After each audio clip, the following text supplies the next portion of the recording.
मनाली आज के टाइम पे इंडिया के सबसे फेमस हिल स्टेशंस में से एक है। हिमाचल प्रदेश के नॉर्दर्न मोस्ट एरिया में 6700 फीट के ऑल्टीट्यूड पे स्थित मनाली अपने ओक, देवदार और pine forest, snow capped mountains, adventure activities और अमेजिंग लैंडस्केप की वजह से फेमस है। मनाली आज के टाइम पे हर तरह के ट्रैवलर्स की पहली पसंद है और अगर आप भी मनाली की ट्रिप प्लान कर रहे हैं तो आज की वीडियो में मैं आपके साथ शेयर करूंगा मनाली की एक प्रॉपर टूर गाइड कि आप कैसे मनाली आ सकते हैं, यहाँ अगर आप क्या क्या विजिट कर सकते हैं और कैसे आप अपनी इस ट्रिप को मेमोरेबल बना सकते हैं। दोस्तों, वीडियो में आगे बढ़ने से पहले चैनल को जरूर सब्सक्राइब कर लेना और बेल नोटिफिकेशन भी ऑन कर लेना। तो चलिए दोस्तों, वीडियो शुरू करते हैं। तो सबसे पहले बात करते हैं कि आप मनाली पहुंचेंगे कैसे। अब मनाली का खुद का कोई एयरपोर्ट या रेलवे स्टेशन नहीं है, इसलिए यहाँ पहुंचने का बेस्ट तरीका है बाय रोड। दिल्ली, चंडीगढ़, शिमला और धर्मशाला जैसी जगहों से मनाली के लिए रेगुलर वोल्वो और स्टेट ट्रांसपोर्ट की बसेस चलती हैं जो कि आपको 800 से 1500 रुपए में मनाली पहुंचा देगी। दिल्ली से मनाली 12 घंटे और चंडीगढ़ से मनाली 8 घंटे लंबी जर्नी है और अगर आप चाहें तो अपने पर्सनल व्हीकल या कोई कैब हायर करके भी यहाँ आ सकते हैं और इस रास्ते पे भी आपको बहुत ही बढ़िया व्यूज देखने को मिलते हैं। हालांकि अगर आप नॉर्थ इंडिया के अलावा कहीं और से मनाली विजिट करने आ रहे हैं तो आप भुंतर एयरपोर्ट तक की फ्लाइट भी ले सकते हैं और भुंतर से मनाली आप कैब हायर करके 1 से 1.5 घंटे में मनाली पहुंच सकते हैं। मनाली पहुंच के सबसे पहले आपको अपने होटल में जाके कुछ देर रेस्ट करना चाहिए।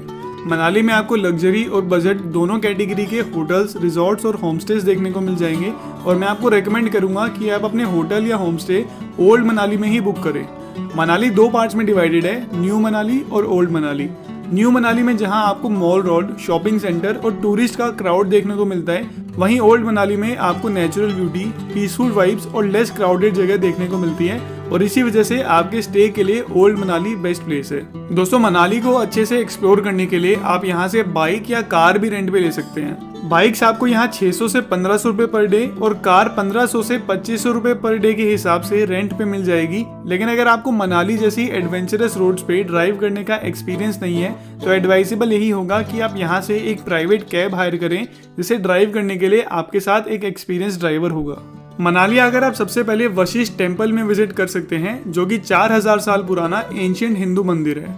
ये मंदिर रामायण काल के ऋषि वशिष्ठ को समर्पित है जो कि भगवान राम और लक्ष्मण जी के गुरु भी थे। इस मंदिर के पास एक हॉट वाटर स्प्रिंग भी है जहाँ पूरे साल गर्म पानी बहता है और माना जाता है कि इस पानी में काफी मेडिसिनल प्रॉपर्टीज भी है जिससे हमारी स्किन की काफी सारी प्रॉब्लम्स क्योर भी हो जाती है। यहाँ पे लेडीज और जेंट्स के लिए प्रॉपर अलग अलग बेदिंग एरियाज बनाए हुए हैं और इस मंदिर में आकर आपको इस हॉट वाटर स्प्रिंग में डुबकी भी जरूर लगानी चाहिए। वशिष्ठ टेम्पल विजिट करने के बाद आपको यहाँ से सिर्फ 3 किलोमीटर दूर जोगिनी फॉल्स तक का ट्रैक भी जरूर करना चाहिए। जोगिनी फॉल्स मनाली का एक बहुत ही सुंदर वाटरफॉल है और इसे और भी सुंदर बनाता है वशिष्ठ टेम्पल से यहाँ तक का ट्रैक जो कि पाइन ट्रीज और एप्पल गार्डन से होते हुए गुजरता है। अगर आप नेचर और एडवेंचर लवर हैं तो इस ट्रैक को आप बहुत ही ज्यादा एंजॉय करेंगे। वशिष्ठ टेम्पल से जोगिनी फॉल्स तक के इस ट्रैक को कंप्लीट करने में आपको करीब 3 घंटे लगेंगे और रास्ते में आपको कुछ छोटे छोटे रेस्टोरेंट्स भी मिल जाएंगे जहां आप कुछ रिफ्रेशमेंट्स ले सकते हैं। जोगिनी फॉल्स 160 फीट की ऊंचाई से गिरने वाला वाटरफॉल है और अगर आप चाहें तो इसके टॉप तक का ट्रैक भी कर सकते हैं जहां से आपको मनाली वैली का बहुत ही बढ़िया व्यू देखने को मिलता है। मनाली आकर आपको यहाँ के सबसे फेमस और सबसे सीनिक रोहतांग पास पे विजिट करना बिल्कुल भी मिस नहीं करना चाहिए। 13,000 फीट से भी ज्यादा के ऑल्टीट्यूड पे स्थित रोहतांग पास हिमालयस के सबसे ऊंचे पासेस में से एक है और यहाँ से आपको हिमालयस के पीर पंजल रेंज का बहुत ही बढ़िया व्यू देखने को मिलता है। रोहतांग पास मनाली से सिर्फ 50 किलोमीटर दूर है, लेकिन यहाँ के स्नो कैप्ड माउंटेन्स और नेचुरल ब्यूटी का जो व्यू आपको देखने को मिलता है उसे वर्ड्स में डिस्क्राइब नहीं किया जा सकता। रोहतांग पास इतने हाई ऑल्टीट्यूड पे स्थित है कि समर्स के टाइम पे भी आपको यहाँ काफी ज्यादा स्नो देखने को मिलती है जो कि यहाँ के लैंडस्केप को और भी ज्यादा सुंदर बना देता है। रोहतांग पास पे विंटर्स में इतनी हैवी स्नोफॉल होती है कि इसे नवंबर से मार्च तक कंप्लीटली बंद कर दिया जाता है और आप सिर्फ मई से अक्टूबर तक ही यहाँ विजिट करने आ सकते हैं। रोहतांग पास पे पहुंच के आप यहाँ के पैनोरामिक व्यूज और नेचुरल ब्यूटी को एंजॉय करने के अलावा mountain biking, snow scooter, sledge ride और स्कीइंग जैसी एक्टिविटीज का भी मजा ले सकते हैं। हालांकि रोहतांग पास विजिट करने से पहले आपको इस बात का ध्यान रखना होगा कि यहाँ विजिट करने के लिए आपको एक प्रॉपर परमिट लेना होगा। रोहतांग पास एक बहुत ही सेंसिटिव एरिया है और यहाँ की नेचुरल ब्यूटी को प्रिजर्व करने के लिए हिमाचल प्रदेश गवर्नमेंट ने यहाँ आने वाले व्हीकल्स पे लिमिट लगाने के लिए इस परमिट को इंट्रोड्यूस किया है। रोहतांग पास के लिए दो तरह के परमिट्स होते हैं। एक वो परमिट जो आपको मनाली से रोहतांग पास तक जाने के लिए लेना होता है और एक वो परमिट जो आपको रोहतांग पास से आगे जाके लद्दाख या स्पीति वाले रास्ते के लिए लेना होता है। अगर आप मनाली से सिर्फ रोहतांग पास विजिट करना चाहते हैं तो आपको 500 रुपए की परमिट फी और 50 रुपए की कंजेशन फी पे करके अपना परमिट लेना होगा। और अगर आप रोहतांग पास से आगे जाके लद्दाख या स्पीति जाना चाहते हैं तो आपको सिर्फ 50 रुपए की कंजेशन फी पे करके अपना परमिट मिल जाएगा। ये परमिट आपको डिस्ट्रिक्ट एडमिनिस्ट्रेशन कुल्लू की ऑफिशियल वेबसाइट से मिनिमम 2 दिन पहले लेना होगा और रोहतांग पास पे एक दिन में सिर्फ 1200 व्हीकल्स ही अलाउड होते हैं, तो मेक श्योर कि आप अपना परमिट एडवांस में ही बुक कर लें। हालांकि अगर आप रोहतांग पास से आगे लद्दाख जा रहे हैं तो उसके लिए कोई रेस्ट्रिक्शन नहीं है और उसका परमिट आपको इजीली मिल जाएगा। रोहतांग पास होते हुए मनाली से लद्दाख तक की जर्नी बहुत ही सीनिक होती है और अगर आप लद्दाख ट्रिप का एक सेपरेट वीडियो चाहते हैं तो मुझे कमेंट सेक्शन में लिखकर जरूर बताएं। हालांकि रोहतांग पास ट्यूसडे को मेंटेनेंस की वजह से बंद रहता है, इसलिए आप इस दिन यहाँ कोई भी एक्टिविटी प्लान ना करें। ये परमिट आपको सिर्फ मनाली से रोहतांग पास जाने के लिए चाहिए होता है, लेकिन अगर आप लद्दाख या स्पीति वाले रास्ते से रोहतांग पास होते हुए मनाली आ रहे हैं तो आपको इस तरह के किसी भी परमिट की जरूरत नहीं है और आप इजीली यहाँ आ सकते हैं। रोहतांग पास के बाद आप यहाँ की एक और famous tourist attraction Solang valley भी विजिट कर सकते हैं। सोलंग वैली मनाली से सिर्फ 14 किलोमीटर दूर एक बहुत ही सीनिक वैली है जो कि मनाली से रोहतांग पास वाले रास्ते पे ही लोकेटेड है। सोलंग वैली अपने स्नो कैप्ड माउंटेन्स और लश ग्रीन लैंडस्केप की वजह से फेमस है और एडवेंचर लवर्स के लिए तो ये एक मस्ट विजिट प्लेस है।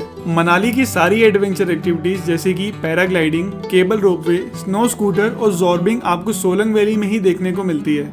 विंटर्स के टाइम पे सोलंग वैली पूरी तरह से स्नो में कवर हो जाती है जो कि इसे स्कीइंग और बाकी विंटर एक्टिविटीज के लिए परफेक्ट डेस्टिनेशन बनाता है। सोलंग वैली की ज्यादातर एडवेंचर एक्टिविटीज आप 500 रुपए से 2000 रुपए में बहुत अच्छे से एंजॉय कर सकते हैं। हमारी लिस्ट में अगला नाम है हडिम्बा देवी टेम्पल का।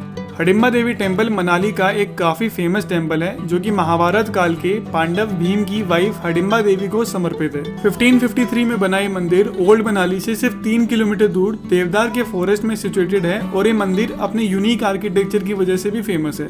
पगोडा स्टाइल आर्किटेक्चर में बना ये मंदिर मेनली लकड़ी और पत्थर से बना है जो कि अपने वुडन गेट्स और कोन शेप्ड रूफ की वजह से जाना जाता है और इस तरह का आर्किटेक्चर आपको बहुत ही कम हिंदू मंदिरों में देखने को मिलता है। हडिम्बा देवी टेम्पल विजिट करने के बाद आप यहाँ से कुछ ही किलोमीटर दूर जाना विलेज के जाना वाटरफॉल पे भी विजिट करने जा सकते हैं जो कि 30 फीट की हाइट से बहने वाला एक बहुत ही सीनिक वाटरफॉल है। इस वाटरफॉल तक पहुँचने के लिए आपको पाइन और देवदार के डेंस फॉरेस्ट में से ट्रैक करना होगा जो कि एक बहुत ही सुंदर ट्रैक होता है। ट्रैकिंग की बात करें तो मनाली से आपको काफी सारे एडवेंचरस और सीनिक ट्रैक ऑप्शंस मिलते हैं और आप मनाली से हमता पास ट्रैक, 20 कुंड ट्रैक, भृगु लेक ट्रैक, देव डिब्बा ट्रैक, सर पास ट्रैक, चंद्रखनी पास ट्रैक और रानी सुई ट्रैक का मजा ले सकते हैं। मनाली आकर यहाँ के टूरिस्ट प्लेसेस के अलावा आपको यहाँ के ट्रैकिंग रूट्स को भी जरूर एक्सप्लोर करना चाहिए क्योंकि मनाली के ट्रैक पूरे हिमाचल के सबसे सीनिक ट्रैक्स में से एक होते हैं। दोस्तों इन सब के अलावा भी आप मनाली आकर काफी सारी प्लेसेस जैसे कि Manikaran Sahib Gurudwara, Manu temple, Sethan valley, Arjun Gufa, Kasol, Beas river view point, great Himalayan national park और भी काफी सारी जगहों पे विजिट कर सकते हैं। मनाली के बारे में एक और चीज आपको ध्यान रखनी होगी कि बस के अलावा आप किसी भी व्हीकल से अगर मनाली में एंटर होते हैं तो आपको उसके लिए भी एक परमिट लेना होगा जो कि बाइक के लिए 100, पर्सनल कार के लिए 200 और पैसेंजर व्हीकल के लिए 300 रुपए में आपको डिस्ट्रिक्ट एडमिनिस्ट्रेशन कुल्लू की वेबसाइट से इजीली मिल जाएगा। अगर आप भी मनाली की ट्रिप प्लान कर रहे हैं तो बेस्ट एक्सपीरियंस के लिए आपको मार्च से जून और सितंबर अक्टूबर में यहाँ विजिट करना चाहिए। लेकिन अगर आप स्नो लवर हैं और स्कीइंग जैसी एक्टिविटीज का मजा लेना चाहते हैं तो आप विंटर मंथ्स में भी यहाँ विजिट करने आ सकते हैं। तो दोस्तों ये था हमारा आज का वीडियो। अगर आपको ये वीडियो अच्छा लगा तो अपने फ्रेंड्स और फैमिली के साथ वीडियो को शेयर करें, चैनल को सब्सक्राइब करें और लाइक का बटन दबाना ना भूलें। अगले वीडियो में मिलते हैं। Till that time good bye.